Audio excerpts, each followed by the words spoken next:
presentation, association between autism spectrum disorders and cancer. It is good to hear that we have a lot of practical lectures, workshops, and probably Margaret and Olivia asked me here to present much more research. And sorry if I'm boring you in next 20 minutes because my presentation will be much more theoretical than practical. But I think that is good to have on this training school a practical presentation and theoretical one. Let me start with introduction in this topic. Probably all of you knows that autism spectrum disorders is a polygenic disorder, and it has a predominant genetic etiology, and it affects up to 2% of world population. Genetic studies show high heritability coefficient, and it is highest from all neuropsychiatric disorders. It is more than 90% coefficient of heritability. So the studies, twin studies, shows that in monozygotic twins, 50 to 90% concordance rate, and the concordance rate for the dizygotic twins is from 0 to 30. It depends from study to study, and I'm teaching my students in human genetics, when you have a big discrepancy between the concordance rate in monozygotic twins and dizygotic, that means that that disorder is highly genetic predisposed. Pleiotropy, whereby gene variants exert effects of multiple phenotypes, has been the source of increasing research attention with ASD and other health conditions such as cancer. And in this presentation, you will see on the next slides my aim.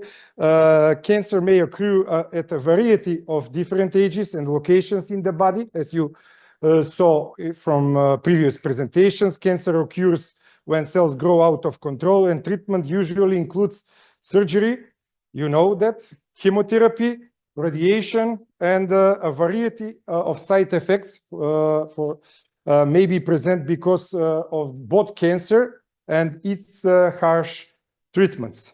So individuals with autism spectrum disorder may be at higher risk of developing cancer early in life, in childhood, but this risk seems largely related to the presence of co-occurring birth defects and intellectual disability as well. While autism spectrum disorder and cancer may appear entirely unrelated, there is actually a significant amount of overlap within the genetic components associated with each condition. Some authors specified that cancer and autism may share some genetic structure, and they identified approximately 800 genes linked to ASD and approximately 3,500 linked to various types of cancers. So 138 of these genes were shared between those two conditions. And individuals with autism may display increased risk for some types of cancer, including brain, kidney, thyroid, and pancreatic cancers. In contrast, individuals with ASD may display some protective factors against cancer, some types of cancer, and here we include lung and prostate cancers. Then I will go to the next slide. Children with ASD, a higher number of have a higher number of genetic aberrations, including higher levels of chromosomal rearrangements or translocations, copy number variations. I will not go in the details because of the time. I have 15 to 20 minutes to present this presentation because we are on the last day and last presentation. This study raised the possibility that there may be correlation to cancer, a disease in which chromosomal aberrations are also known to play a big role in the etiology. ASD is a comorbid with several monogenetic disorders such as Fragile X syndrome, Rett syndrome, Phelan-McDermid with SHANK3 gene, 15q duplication syndrome, tuberous sclerosis. I don't know, are you familiar with all those genetic syndromes? Probably most of you, yes, but the people who, our friends, probably don't know this. But as I said on the beginning, my presentation now is much more for the professionals. And Cornelia-de-Lange syndrome I will mention here. What was the aim? Probably some of you will ask me. The aim of this presentation is to show possible connections between ASD and cancers, and to show possible pathways for prevention and treatment. What are the findings in the science and in research? Recent studies provide evidence for genetically mediated effects that jointly influence risk of cancer, autism, and other neurodevelopmental disorders. And the evidence from the literature comes from 4 lines of studies. First, recent developmental models for the types of genetic, epigenetic, and environmental factors that mediate the etiology of autism. Secondly, epidemiological studies of cancer in relation to autism.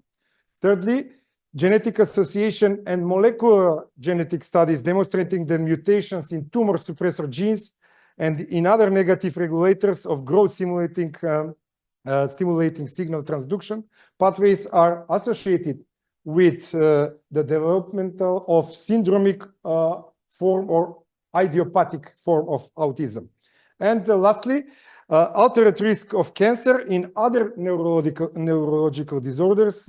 Here is including schizophrenia, Alzheimer's disease, and Parkinson's disease as well.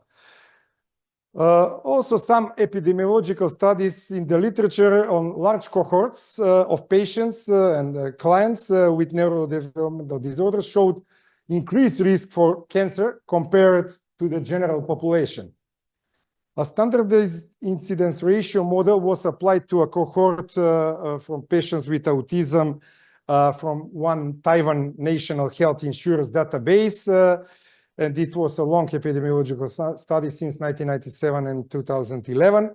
And it implicates an increase in cancers of the genitourinary system and ovary among children and young adults.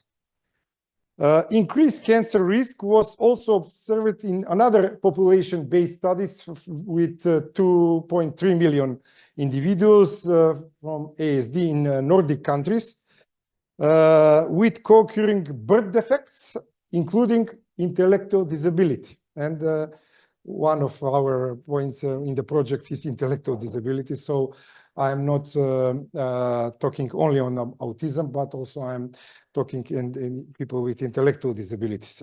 Autism spectrum disorder, and as you know, probably around 75% of persons with autism spectrum disorders has some kind of intellectual disability. Autism spectrum is associated with high rates of genomic aberrations, including chromosomal rearrangements, and as I said before, the de novo copy number variations in the structure of chromosome. These observations are reminiscent of cancer, a disease where genomic rearrangements also play a significant role.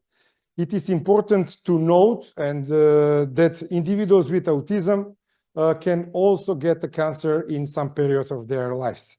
Some difficulties they may encounter may include trauma, sensory concerns, communication difficulties, behavioral outbursts, repetitive motor movements, and being out of routine. Autism and cancer share approximately 43 risk genes in etiopathogenesis, and that suggests the common mechanisms underlying the functions of some of these genes could conceivably be leveraged to develop therapies, not just for the cancer, but for autism as well. Cancer is usually a disease of aging, caused by somatic mutations, mostly. And ASD, as you know, is a developmental disorder, and it is usually linked to germline mutations. It was a surprise when autism studies started picking out the genes in pathways typically associated with cancer. In several instances, the crossover emerged in much the same way it did, for example, in Cowden syndrome. Neurofibromatosis and tuberous sclerosis are directly associated with tumors, but such tumors are benign, are rarely associated with malignancies. However, mutations in neurofibromatosis gene 1, TSC, tuberous sclerosis 1, tuberous sclerosis 2, enhance the risk to develop cancer in those persons. And also I will mention here the PTN gene, which is very important in AKT pathway of mTOR control. I will mention in the treatment why is this important, this pathway. In the discussion part, I will tell you that autism and cancer are two distinct conditions that affect individuals in different ways. While some studies have suggested a link between autism and cancer, the two disorders are not directly comparable in terms of the prevalence. So, cancer is much more or less common, with an estimated lifetime risk of developing cancer being around 38% for men and women combined. Some types of cancer, such as breast cancer, prostate cancer, are more common than the other types of cancers. While both autism and cancer can have significant impacts on individuals and their families, it is important to understand the differences between these conditions and to seek appropriate support and treatment to each. While the studies suggest a link between autism and cancer, correlation does not necessarily mean equal causation. It is possible that link between those two conditions is due to other factors, such as genetics and some environmental factors, which are mentioned yesterday and the day before yesterday here. While there is no guaranteed way to prevent either condition, leading a healthy lifestyle can help reduce this risk. And we already heard those last 2 days, eating a balanced diet is very important, exercising regularly, avoiding smoking, alcohol, drugs, all those can reduce risk for cancer and autism. This is important, especially for young mothers who are pregnant. CNVs, copy number variations, identified among children evaluated in autism are clinically significant. And we can find microdeletions in the chromosomal level, duplications at the same loci which have been found in tissue from malignant neoplasms, supports the possibility that gene disruption with ASD and craniofacial dysmorphism can also affect carcinogenesis. The interconnected relationships between autism and cancer invites further investigation in the pathogenesis of these two disorders, and it warrants a pharmacological basis of treatment. Although invasive drugs and treatments exist for many types of cancer, a drug is yet to be successfully developed to prevent the onset or progression of ASD symptomatology. Neurodevelopment and oncogenesis are multi-step processes, and it is possible that signaling through the same cellular proliferation pathways can have different effects depending on embryological timing, as well as cell type and the mitotic status of the cell. Perhaps the most exciting implication here is that interventions are already underway to target cellular pathways shared by many of mutated genes. One possible medication for PTN mutation and ESD is rapamycin, a very well-known medication, a compound that blocks the mTOR pathway, which I mentioned a few slides ago. Halts these behavioral problems and seizures. Rapamycin and related compounds have been shown to prevent the overgrowth of brain cells that leads of macrocephaly and autism-like behaviors in mice who are lacking with PTIN gene. And now I would like to say a few words about the need for more accessible and inclusive care services for individuals with autism. Individuals with autism was taught something from Italian colleagues. They may face unique challenges when it comes to access cancer in care services, especially in Balkan countries. They may have difficulty communicating their symptoms or understanding medical procedures, which can make it harder for healthcare providers to provide effective treatment. As a medical doctor, when I was a student, we didn't know even what is autism. It was more than 30 years ago. I'm not so old, but it was 30 years ago. So the medical workers doesn't know how to communicate with people with autism, especially in Macedonia. To address these challenges, there is a need for more accessible and inclusive cancer care services that are tailored to needs of individuals with autism. This may include provide visual aids in the medical centers, then using social stories, as my respectable colleagues from Milano said. Healthcare providers should also receive training on how to effectively communicate with individuals with autism. This includes using clear and concise language, avoiding figurative language and idioms that may be confusing, and allowing extra time for appointments. If the normal appointment is 30 minutes, for people with autism, it should be 45, for example. By providing more accessible and inclusive cancer care services for individuals with autism, we can ensure that they receive the same high quality care. Potential benefits of early cancer detection among individuals with autism. Early detection and prevention strategies are critical in reducing the risk of cancer among individuals with autism. Given their increased risk of certain types of cancer, it is important that individuals with autism have access to regular cancer screenings and other preventive measures. One potential benefit of early detection is that it can lead to more effective treatment outcomes, and when cancer is caught in its early stages, it is often easier to treat and may require less invasive procedures.